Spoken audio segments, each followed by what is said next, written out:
Welcome on Avenue Unitarian Universalist Church's online worship. I'm the Reverend Donna Dahlham, and my pronouns are she, her, and hers. Our mission calls us to celebrate diversity, encourage spiritual growth, and promote social responsibility while we travel and care for the earth. Each month, Allen Avenue supports a nonprofit organization whose mission aligns with our Unitarian Universalist principles. And the Share the Plate for January is Maine Healthcare Action Network. Maine people working together to bring universal healthcare to Maine. Today, there will be a special board-sponsored and facilitated coffee hour to create space for those of you who would like to be in community while sharing your feelings regarding my recent resignation. Following the service, I will introduce Tina Veyu, who will help set that structure up following today's service. Because we are, once again, an only online community for at least a few weeks, I wanted to let you know that during today's service, joys and sorrows will happen where they usually do in the service, somewhere in the first third or half, and you'll be invited to unmute yourself, share your name, your joy, or your sorrow, or to put that in the chat box. Now let us center our hearts and minds for worship with the ringing of the bell.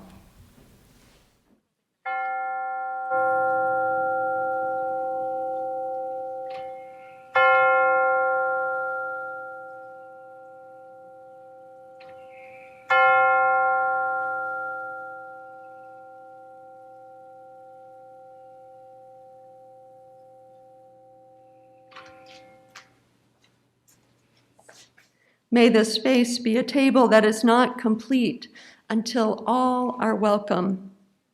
May this table be a space of beauty, where together we create a series of miracles and where all that we share is sacred. May it be so. We Shall Not Be Moved, song I've sung since before I can remember.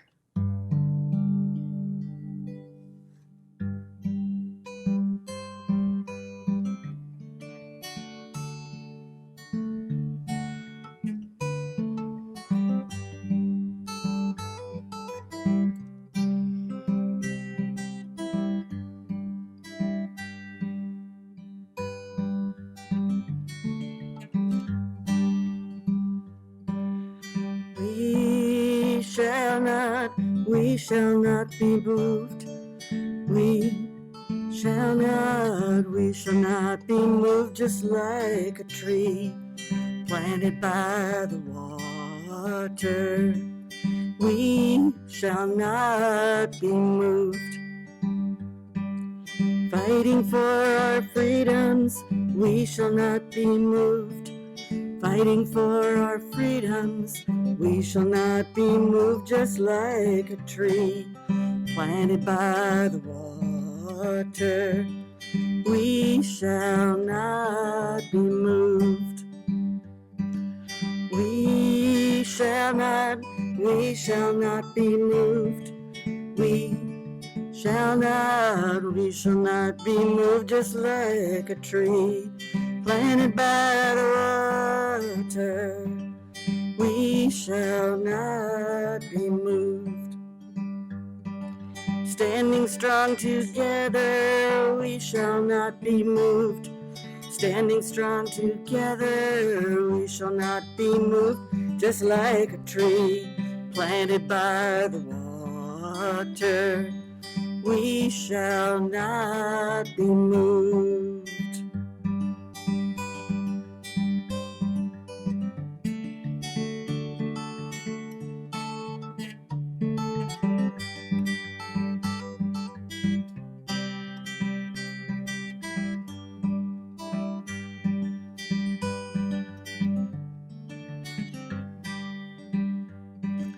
Work for social justice, we shall not be moved.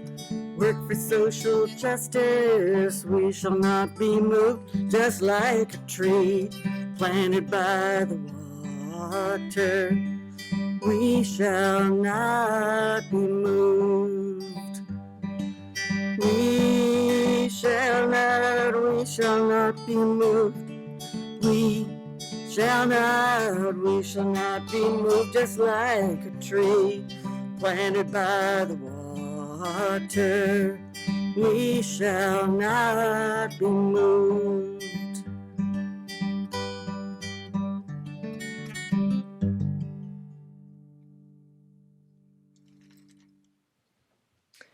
Our lighting the chalice words are from Enfleshed, adapted by myself.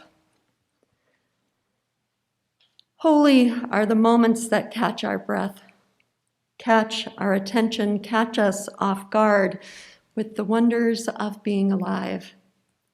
The surprises of nature hearten and revive.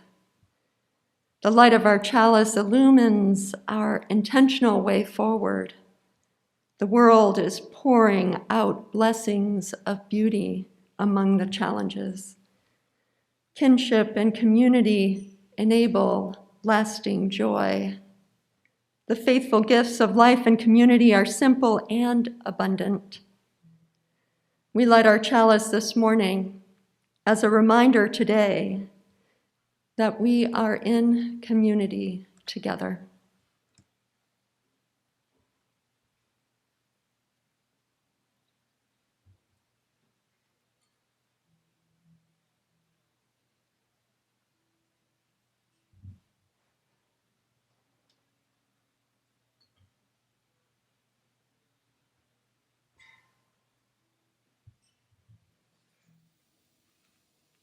Hi, this is Emily C. Jones, your Director of Religious Education.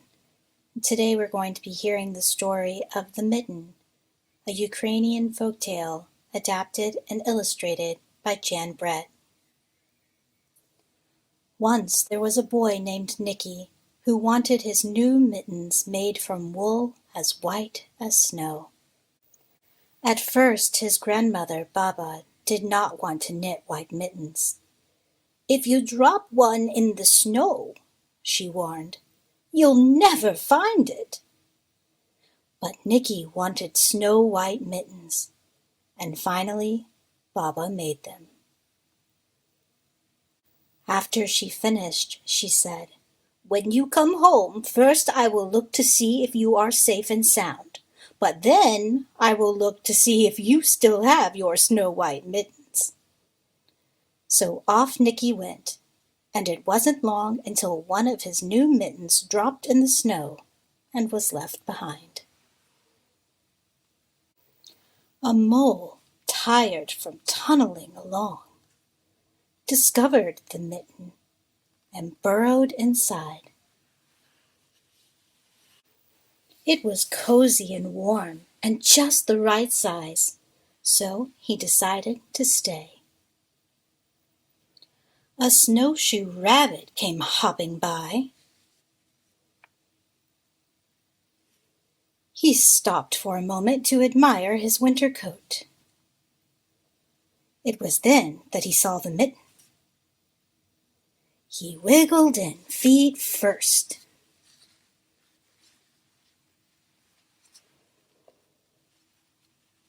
The mole didn't think there was room for both of them. But when he saw the rabbit's big kickers, he moved over. Next, a hedgehog came snuffling along. Having spent the day looking under wet leaves for something to eat, he decided to move into the mitten and warm himself. The mole and the rabbit were bumped and jostled, but not being one to argue with someone covered in prickles, they made room. As soon as the hedgehog disappeared into the mitten, an owl, attracted by the commotion, swooped down. When he decided to move in also, the mole, the rabbit, and the hedgehog grumbled.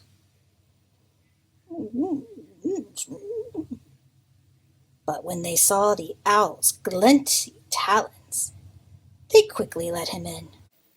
Up through the snow appeared a badger. He eyed the mitten and began to climb in. The mole, the rabbit, the hedgehog, and the owl were not pleased. There was no room left. But when they saw his diggers, they gave him the thumb. It started snowing, but the animals were snug in the mitten. A waft of warm steam rose in the air, and a fox, trotting by, stopped to investigate. Just the sight of the cozy mitten made him feel drowsy. The fox poked his muzzle in. When the mole, the rabbit, the hedgehog, the owl, and the badger saw his shiny teeth, they gave the fox lots of room. A great bear lumbered by. He spied the mitten all plumped up. Not being one to be left out in the cold, he began to nose his way in. The animals were packed in as tightly as could be. But what animal would argue with a bear? Along came a meadow mouse, no bigger than an acorn. She wriggled into the one space left and made herself comfortable on top of the great bear's nose.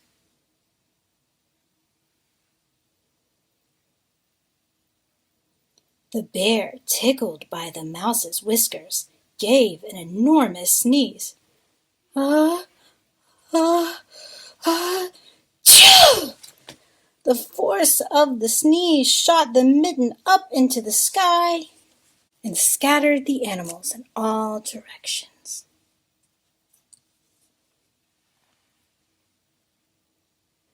On his way home, Nicky saw a white shape in the distance. It was the lost mitten, silhouetted against the blue sky. As he ran to catch his snow-white mitten, he saw Baba's face in the window. First, she looked to see if he was safe, and then she saw that he still had his new mittens. For that message, I invite you into the spirit of prayer or meditation, as is your practice. As we open this time together, let us hold the congregation Beth Israel held hostage yesterday in their house of worship, and the Colleyville community in Texas in our hearts. Let us be mindful how violence once again violates a sense of safety in our communities. May this time in our lives create space to hold both our compassion and our commitment to change anti-Semitism and all of the ways that hatred continues to tear its way through the fabric of communities and lives. May our actions and choices lead us toward peace, support of our neighbors, and offer understanding in times of fear and continue to sustain us as we work to dismantle structures and systems that uphold violence born of white supremacy. As we pass Martin Luther Jr.'s birthday and head into the remembrance of his work, may we recommit ourselves to the lifelong work of justice that he devoted his life to. Let us take a moment of silence for all those whose lives will never be the same.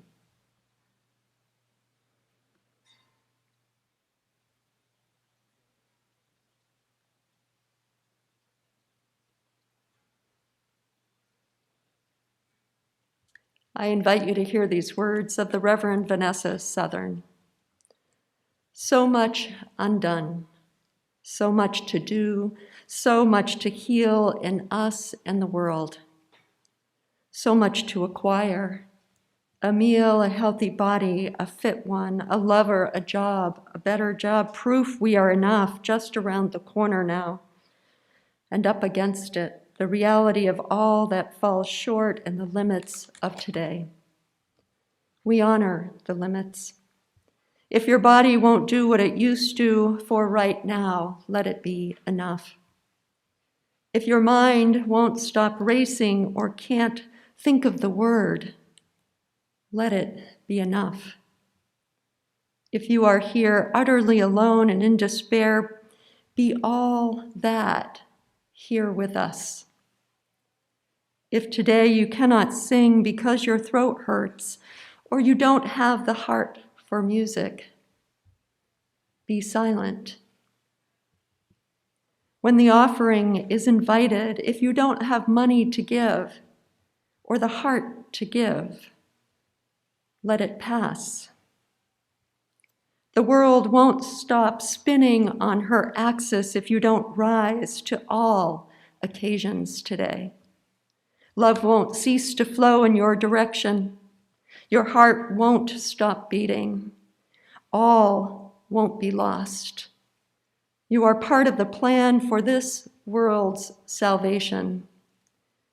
Of that, I have no doubt. The world needs its oceans of people striving to be good, to carry us to the shores of hope and wash fear from the beach heads and cleanse all wounds so they can heal. But oceans are big, and I am sure there are parts that don't feel up to the task. Some days, rest if you must. Then, like the swimmer lying on her back who floats, or the hawk carried on cushions of air, rest in a community made to hold weary lives in space carved out for the doing of nothing much but being. Perhaps then you will feel in your bones, in your weary heart, the aching, healing sense that what we have is enough. Who we are is enough. You are enough. For these and all the meditations of our hearts this hour, I say Amen.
Thank you, Dale.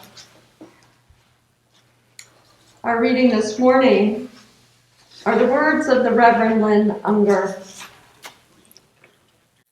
Through the looking glass, down the rabbit hole, into the wardrobe and out into the enchanted forest, where animals talk and danger lurks and nothing quite works the way it did before.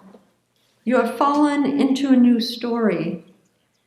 It is possible that you are much bigger or smaller than you thought. It is possible to drown in the ocean of your own tears. It is possible that mysterious friends have armed you with magical weapons you don't yet understand,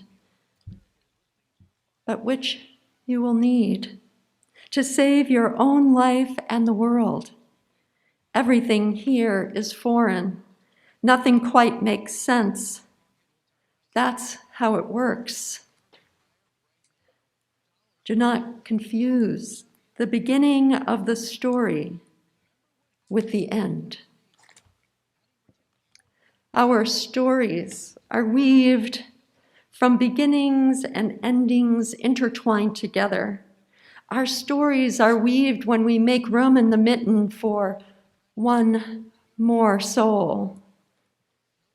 One of the stories that Allen Avenue tells is a reflection of the shared community's commitment to tending justice, to working cooperatively, to offering skills, and to engage in the life of this congregation. Our morning offering will now be gratefully received, and please note the link in the chat for donating.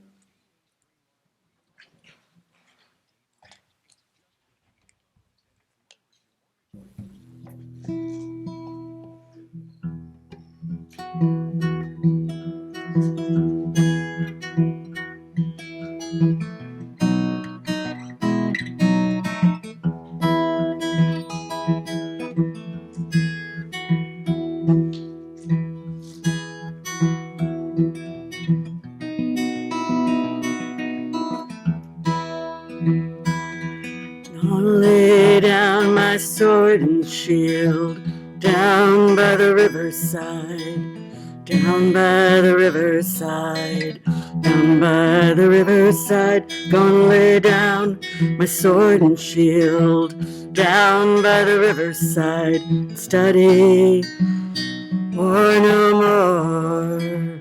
I will not study war no more. I'll not study war no more. I'll not study war no more. I will not study war no more. I will not study war no more.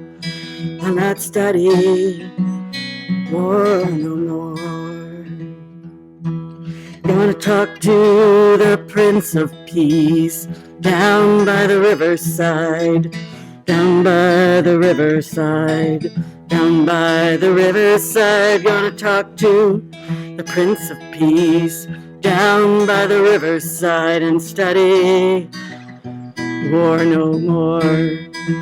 I will not study war no more. I will not study war no more. I will not study war no more. I will not study war no more. I will not study war no more. I will not study war no more.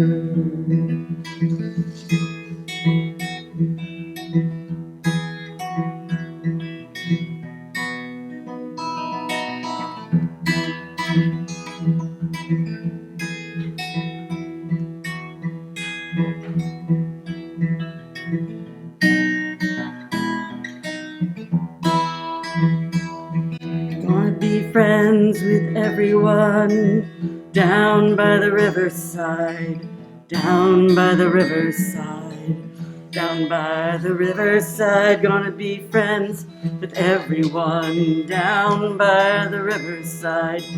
Study war no more. I will not study war no more. I will not study war no more. I will not study war no more. I will not study war no more. I will not study war no more. I'll not study war no more.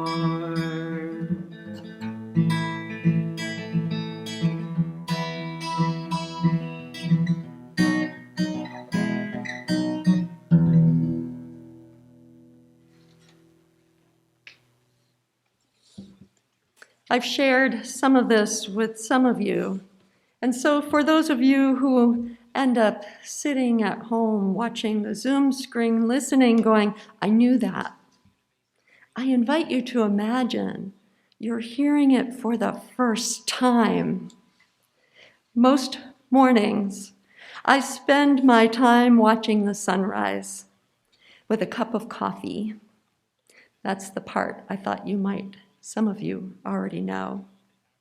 It's the spiritual practice I start my day with. The view has been different over the years, depending on where I am in my life. The trees gather with their limbs reaching out to one another as the light rises. I watch knowing that the roots are deeply held and they're not going to be moved.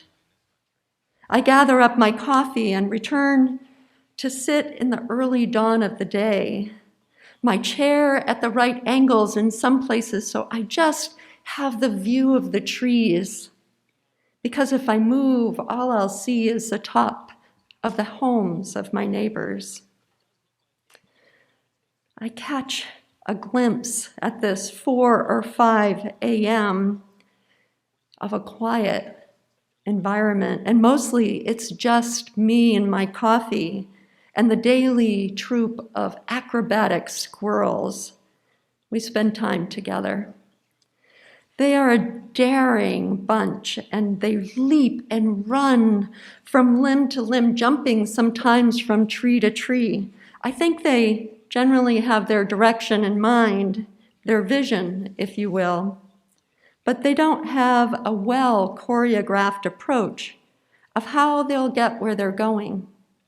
That can be part of the fun and part of the challenge. Sometimes they run down the limb, leaping away, sure of their landing, as though they're running with abandon. And other times they run with abandon down to the edge of that tree limb, only to stop and reverse as they take a different approach. I watch, thinking part of the adventure of life in general is planning for this kind of messiness, But of course we know we can't always plan for the messiness, the kind that invites us to experiment with a path that we know we are building, and somewhere, at some point when we stretch, we fail. That we'll reach some point and think of taking a daring leap that will take us to the next point, and we'll find our landing there. We'll explore the places that we're open to, the beings that are present with us after that leap. At other times, we'll take a leap thinking we know exactly where we're going to land, only to realize we need to reverse and make our way back up at least part of that branch. We need to try something different. Stretching just beyond our capacity, we open ourselves up to change. At times like this, the surprise can leave us winded, sad, angry, curious, and sometimes joyful. When we've let go of the idea that all our plans need to end with some predefined destination, the world will open up in some way. It's the kind of life that I've experienced, the not perfect kind. Sometimes the adventures have been on purpose and sometimes by mistake. And like the squirrels, I ended up a little beyond the point where the next move is clear. My next ministry is not planned, and your board will be working with the Unitarian Universalist Association's ministerial transition specialist to help you find your next move. We will stop and catch our breath, pause for a moment, and begin to change courses. Endings and failures offer us permission to be curious and creative in the end. They allow us to recognize what strengths we've built together, to measure the things that we want to carry forward, the love that community has held. By design and by default, changes invite us to grow beyond our current circumstances, our current skills and ideas. This time we have spent together was filled with extra challenges, further developing what online church can be, trying to get to know each other at a time when we really couldn't be together in person. This was a tall order for a new ministry. Over our time together, you have board member and committees who have created new ways forward. Many of you on the worship committee and the tech teams know more than you ever thought you would about how to record, create, and stream worship services and programming. And although as a congregation you have gone from being totally online with a closed building to various versions of multi-platform, congregational life has continued. It was not ideal. It was not perfect. It was challenging, and by nature, the pandemic has been traumatic for both individuals and organizations. The experiments have been exciting, stressful, and yet we have continued on. Life and love can be dangerous sometimes, and I was reminded of this as I listened a couple of years ago to the Berry Street essay. And the Berry Street Conference has convened every year since 1820, bringing originally liberal Christians together to have a bond of union and sharing. The very first one was May 30th, 1820. They hope to inspire each other, and they continue on and on. And this particular conference I'm referencing a couple of years ago was moderated by the Reverend Teresa Soto, and its presenters were the Reverends Danielle DeBona, Kimberly Quinn Johnson, and Joseph Santos Lyons. They spoke about what their experiences were like of being Indigenous, Black, and people of color in Unitarian Universalism. Their reflections offer important reminders of what our faith can be and how to live forward in the kind of love that Bell Hooks describes this way, and I quote, "The practice of love offers no place of safety. We risk loss, hurt, and pain. Our essayist that year invited us to court a little danger in our faith, to be excited and think about what kind of reputation we want to build together. And I invite you to consider what kind of memories in this time of ending our ministry jointly together do we want to make? We will be challenged. We will continue to connect with people that we love only to lose them in time. Our relationships with ourselves and each other, and hopefully our congregations, will change. My hope for you as we move toward our ending together is that we hold on to how we can end well, holding on to healthy process, that we hold on to determination, persistence, and forgiveness that helps create openings, and eventually we let go of the specifics. Your board is leading you as you voted them to do. Tina Veyu, Ann Packard, Troy Moon, Peter Reed, Katrina Van Broo, John Howard, Steve Hansen, and Carrie Rasco are working to create a way forward, beginning with the opportunity following this service to create a beloved holding space for you to share your feelings regarding my resignation. My hope for the ending of our ministry together is that we find healthy ways to catch our breath, share what we need to, be open to the unknown, and have a good goodbye.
As we extinguish our chalice,